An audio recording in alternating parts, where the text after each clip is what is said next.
Sumasabay sa agos ng mundong ito, ako'y gulong-gulo.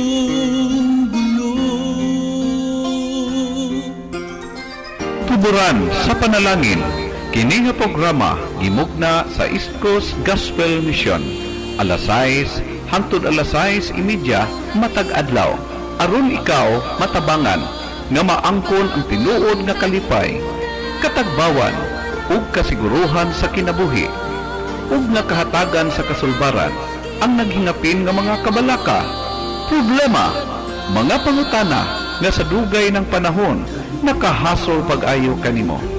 Busa paminaw ug sa Dios ikaw panalanginan.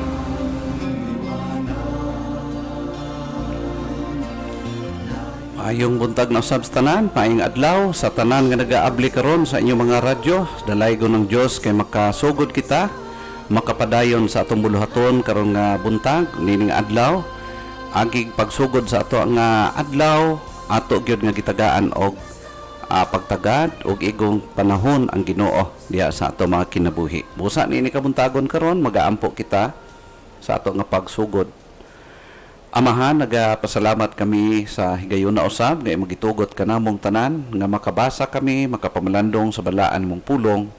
Samtang kami o Dios magaatubang na usab sa mga bag-o nga mga challenges sa pagkinabuhi, sa among mga panimalay, sa among mga trabaho, sa amo nga pagkinabuhi nini nga adlaw karon. Hinaot pa o Dios nga ang imuhang nga grasya, ang imong kaluoy, padayon gayod nga magasustain kanamo, magkinabuhi kami nga subay diha sa balaan nimong kabubuton. Panalangini o Dios ang imong pulong makakita kinigluna diha sa among kasing-kasing samtang among pamalandungan. Panalangini og andama ang tanan nagapaminaw karon sa ilang mga radyo, sa ilahang mga Facebook o sa tanan nga naga-follow karon niining buluhaton. Hinaot pa o Dios makakaplag og panalangin ang matag usa gikan kanimo. Kini among gitugyan gipasalamatan sa ngalan ni Jesus. Amen. Usa kini ka higayon og maayo nga adlaw alang kanato makahimo kita sa pagpamalandong susi sa balaang kasulatan may tungod sa ato nga pagkinabuhi. This morning ako nga pagadalon o paabot kanatong tanan ang challenge, ang pagdasig kanato sa pag-undang sa pagkamaduduhaon in order nga ma-enjoy na to ang blessings gikan sa atong Ginoo. Usually or normally kanato igala from time to time kining mga doubt, mga pagduha-duha moabot kini kanato usahay dili nato tuyoon pero sadto say nga nagakusa siya nga nagaabot sa tuwa from time to time, most especially sa panahon nga mga anaata sa sitwasyon nga murag lisod kaayo ispilingon ang atong pagkinabuhi. But the challenge for us is to stop doubting. Remember that we have a powerful and sovereign God. Ang ato nga Dios dili siya limitado og gahom.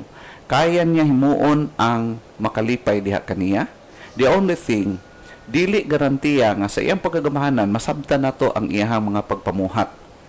Both sabton nga dapat kita maging masabtan nato o ato gyud nga ibutang ang ato nga pagunahuna base diha sa kinaiyahan sa Ginoo.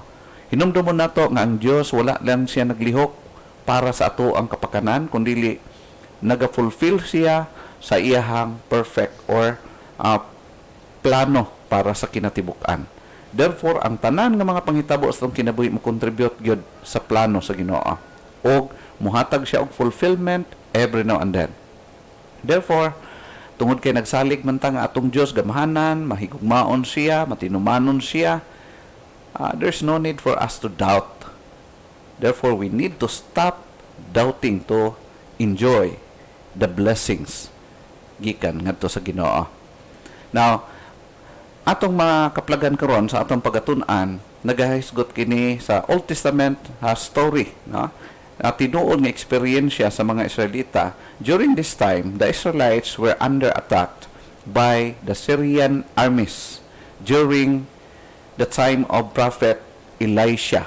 Si Elisha mao kini siya ang disipulo ni Elijah og sa dihang gikuha na si Elijah sa Ginoo, si Elisha mao ang nagpuli sa iyang dapit, no?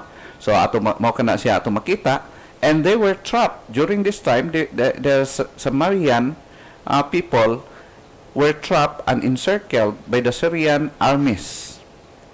The reason of famine in the land. Nagihimo sa mga kalaban sa mga Syrian armies, nagakampo sila sa palibot sa yuta sa Samaria. Aron ang purpose nila nga walay taga Samaria nga makapangtanom, makaharvest man sa ilang mga tinanom, sa ilang mga umah. Tungod kay naa sila dito nagkanat-kanat, no? Nagakalat sila, nagakampo-kampo og makit-an nila ang mga Samarian ilang pangdakpon o ilang pangbihagon. That's why walay usa sa mga katawhan nga naa sulod sa syudad nga nakapanginabuhi, no? So ato makita nga natural gyud nga moabot ang famine, ang gutom sa tibuok yuta, no? Mao kana siya ang eksena dinhi, pero wala pa dinhi during this time, wala ang gera pa. Nagakampo pa lang ang mga kalaban, ila lang gisirkuluhan, no, ang area. So that tungod ni ini higala na niabot sa punto nga sa kagutom sa mga katawhan during that time, they killed or ilang nagasabot na sila nga ilang patyon, magpuli-puli sila og ihaw sa ilang mga bata aron ilahang kaunon just to survive, no? They killed their and eat their babies just to survive, no? Ang wala na sila maihaw nga mga mananap, wala na makaon halos, o grabe na ang gutom. So mao kini siya ang pinaka-worst nga epekto sa kwan nila pag during the time nga under attack sila sa kalaban. So grabe gyud ang gutom. Now karon nga panahon kita pod mura ta gipreso sa atong panimalay. Daghan kaayo nga nagpakilimos, daghan kaayo nga daghan na kayong mga actions na makita nato sa balita tungod sa gutom. Now tungod sa gutom, during this time higala mas grabe pag ini kay ang ilang ginakaon ilang mga babies. I don't know kung ikaw higala matulon kaya nimo imong anak imong kaunon. Then because of that crisis, the king of Samaria was about to kill Elisha for the blame of that crisis. So ang ilang gihimo, ang hari nakita niya ang nahitabo sa iyahang mga katawhan.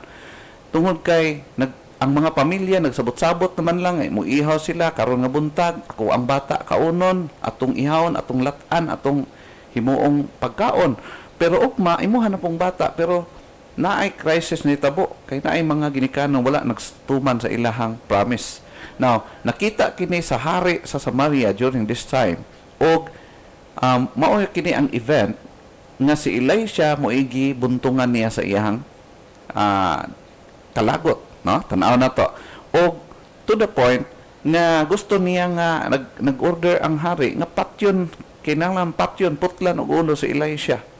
Og nagsugo siya og person, sinaligan niya nga maoy mohimo nini nga pagpatay kang Elijah. Pero during this time si Elisha no? Si Elisha naay mensahe gikan sa Ginoo nga mo provide ang Ginoo sa ilaha wonderfully og mga pagkaon para sa ilahang katawhan.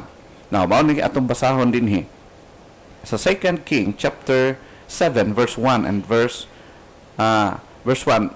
Ingon siya dinhi, then Elisha said, hear ye the word of the Lord.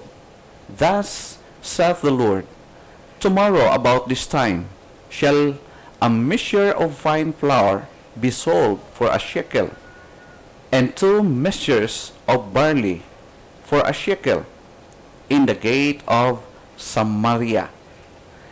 In verse 2, then the Lord, on whose hand the king leaned, answered the man of God and said, behold, if the Lord would make windows in heaven, might this thing be? And he said, behold, thou shalt see it with thine eyes, but shalt not eat thereof. In the verse 20, and so it fell out unto him, for the people trod upon him in the gate, and he died. Okay? So, mao kini sa ito makita kung imong tan-awon sa verse 2, nag-ingon si Elijah sa kapitan sa kasundaluhan sa hari sa Samaria nga ugma sa mao niining orasa ang Dios mo provide og pagkaon og ang kaning mga pagkaon mahimo ng barato kay ugma nga adlaw, no? So mao kana siya ang promise sa Ginoo gipaagi ngadto sa kay Elisha. Pero ang captain dinhi nag-doubt siya. Naingon siya, behold, if the Lord would make windows in heaven, might these things be? And he said, behold, thou shalt see it with thine eyes, but thou shalt not eat thereof. Okay, so ato makita din higala nga nag-ingon si ang captain, bisan pag-ablihan sa Ginoo ang tampuanan sa langit, di gid na mahitabo imong gisulti. Grabe ang doubt niya sa gisulti ni Elisha during this time. Pero si Elisha nag-ingon siya, ga-prophesy si Elisha nga makit-an nimo kini pero di ka katilaw. Ha? Mo na ingon sa verse 20 as fulfillment. And so it filled out unto him, for the people trod upon him in the gate, and he died. So ato makita igala nga na-fulfill gyud pagkaugma ang giingon sa Ginoo ngadto kay prophet Elisha. Og tinuod ang namatyan sa kapitan nga nagdoubt sa gahom sa Ginoo, namatay siya dili sa gera, but namatay siya kay na-stampede og natamakan siya diya sa gate. Kay wa siya magtuo sa Ginoo, gipatay siya sa Ginoo, gitamak-tamakan siya hangtod nga namatay. So ato makita igala nga ang challenge kung imong tan-awon for us today, we need to stop doubting. Enjoy the blessing. Enjoy the blessings.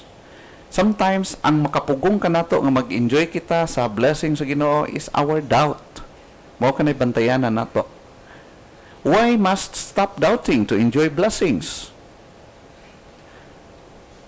Number one reason, because doubting limits our confidence in God. Kung naa ang pagduha-duha sa atong kasing-kasing, limitahan sa atong doubt, sa atong pagduha-duha ang kumpiyansa nato diya sa Ginoo. Kabalo kay gala pag ang kumpiyansa nato sa Ginoo mawala, dili malipay ang Ginoo niana. Naka-underestimate ta sa Ginoo. Gi-underestimate nato ang iyang sovereignty niya, ang iyang power, ang iyang faithfulness, na tanan jud matamakan nato, maapektuhan ang tibuok kinaiyahan sa Ginoo when we doubt Him. Number 2, why to stop doubting?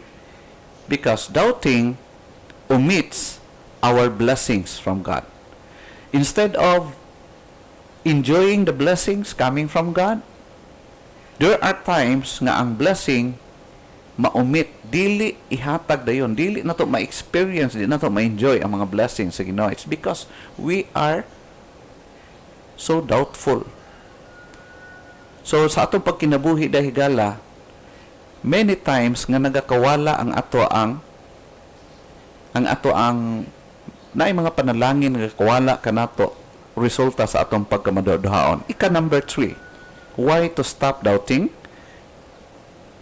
Because doubting invites misery in our life. Okay? So mao kana siya ang tulo ka mga butang nga ato makita the reason why to stop doubting.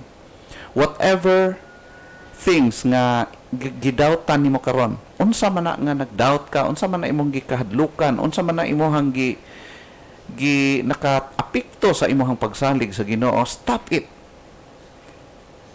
Atong hinumdumon nga ang ato ang pag kinabuhi nagadepende lang ta sa grasya o kaluoy sa Ginoo. Anyway, wala nagpasabot nga kung di ka magdoubt sa Ginoo, tanan na nimong pangayoon ihatag niya. Dili na mo ang point. Ang point is, bisan pa nga ihatag o dili sa Ginoo, dili ka maapektuhan sa imong pagkinabuhi. It's because you trust Him. Nagsalig ka sa Ginoo nga siya faithful. Okay? Why to stop doubting? Because doubting invites misery in our life.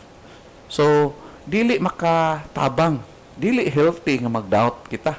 Instead, tungod kay mag-invite kini og misery sa atong kinabuhi. Just like sa nahitabo sa captain sa King of Samaria during this time. Namatay siya sa way hinungdan. Ang army, dili dungganon siya kung mamatay siya sa sakit. Dili siya dungganon mamatay siya sa disgrasya, sa aksidente. Kundi dungganon siya once nga mamatay siya sa panggubatan. Okay? So mas dungganon siya. Mao kana siya timan-an nato igala. Now, second one, we need to consider it. How to stop doubting. Paano man nato paano maundang kining pagkamaduhaon nato, no? Or paano ma-minimize. Now, unang butang. How to stop doubting? We need to realize doubting can't help in our daily undertakings. Okay? So that's the first one. Realize doubting can't help in our daily undertakings. Wala siya matabang ang doubt sa atong pagkinabuhi day by day. So why to doubt? We have no reason to doubt.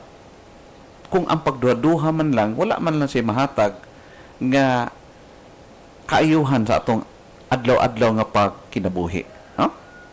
How to stop doubting? Simply, realize doubting can't help in our daily undertakings. Number 2 reason. How to stop doubting? Recognize with God nothing is impossible. Simply as that. We need to recognize with God nothing is impossible. I-counter attack na to ang doubtful spirit na to by recognizing that our God, nothing is impossible. Can you say that?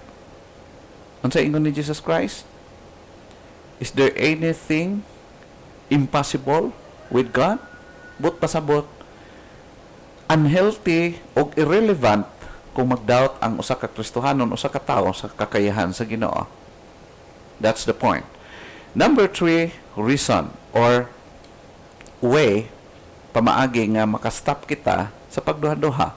How to stop doubting? Rely on the promises of God. Rely on the promises of God. Magsalig ta unsa ang mga promesa sa Ginoo nga ni kanato. The reason why dapat day by day nagabasa kita, nagapaminaw kita og Word of God, it's because kung wala tay mabasahan nga Word of God, ang Bible, wala tay madunggan nga pagpamalandong sa pulong, muhatod ka nato sa maglala ang atong pagkamaduhaon. So, how to stop doubting? Rely on the promises of God. The challenge for us today, this morning, we must stop doubting to enjoy blessings. You want to enjoy God's blessings today? Stop doubting. Why? Doubting has nothing to do to help us. Instead, mahimo siyang balakid, mahimo siyang babag sa atong pagkinabuhi ng malipayon throughout the day. Hinaot nga ang Diyos magapanalangin sa iyang pulong higala nga atong nadunggan karon for a short time, and I hope and I pray nga ikaw padayon gipakig-istoryahan sa Ginoo.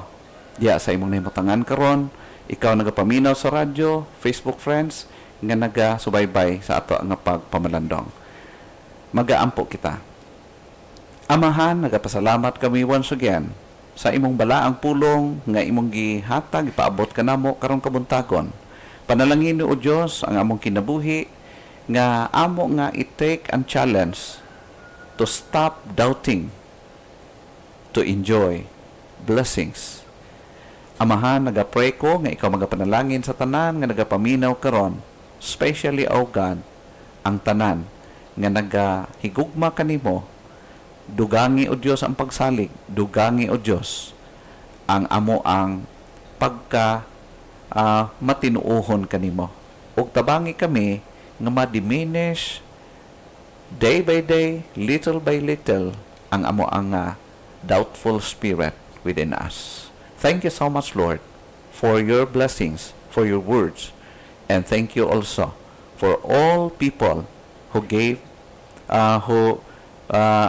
listening this morning, oh God. Thank you for allowing them to trust you, and they are now learning, Father, trusting, and not only to trust you, but to obey your will, oh God. Help us as we continue to live, to serve you, day by day, mag-grow kami in our spiritual life.